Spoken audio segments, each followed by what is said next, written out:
I'm so glad to see all of you here, and I'm from the Colorado State House. I'm Jonathan Singer, and I represent Longmont, Lyons, and Allens Park. And so when people say, you're a lawmaker here, I like to think that even though I represent one part of the state, that we are all one.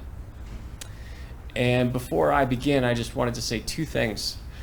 First, I spoke to so many elected officials and lawmakers and leaders in the last couple of days after I heard the tragic news. And so I know one of the other representatives from Boulder, Judy Amable, who will be serving in her first term this coming year, passes on her condolences.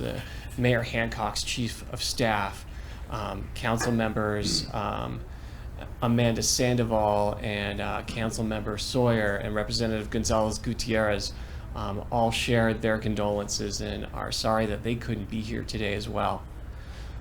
And the other thing that I wanted to talk about is the fact that even though I wasn't her lawmaker, for whatever reason, she reached out to me. Maybe it was because I was a social worker, maybe it's because we cared about the same issues. And in this time that we are in today, when we see the pandemic that we have, I tell people it doesn't have to be this bad. And it doesn't have to be this bad because we have each other still. And it is this bad because there was an epidemic before this pandemic. It was an epidemic of ignorance and hatred and despair and laziness and racism. And Janet fought all of that with every ounce of her being to reach out to someone who wasn't her own state lawmaker and say, I need help for my son, and everyone's mom needs help for their son. That takes a hero. I saw the Robin costume that she was in recently, and a friend of mine once told me, it's not just the old saying, superheroes, not all superheroes wear capes. A friend of mine once told me, the superheroes and the supervillains, they both got these amazing powers, right? They can both leap buildings and fly.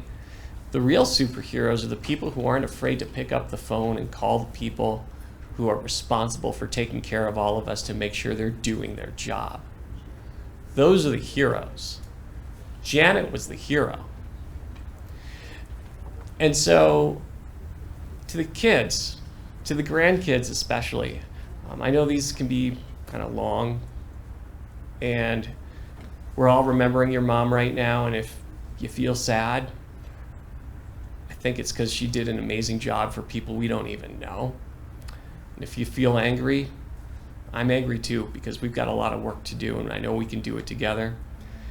And if you feel happy remembering her, I want you to be happy because she made so many other people's children and grandchildren safe.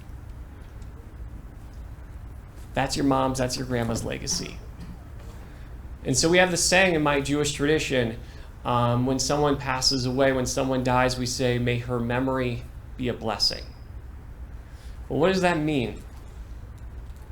Well, I think in Janet's case, her memory is her advocacy for the mentally ill, people with mental illness, and being stuck in our criminal justice system, which is not much of a justice system.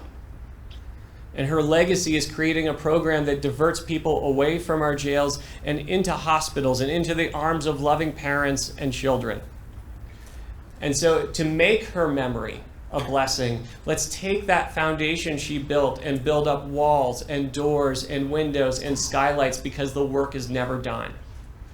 And while it's my last year at the state capitol and I've got 6 months left to make a difference, the lesson I've learned from her is it doesn't take a title to make a difference. And so with that, I had this flag flown over the Colorado State Capitol in her memory.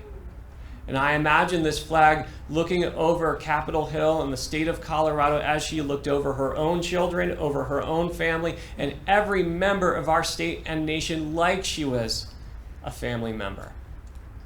So let's make her memory a blessing. And to the family, please take this flag, and we'll send you the paperwork later.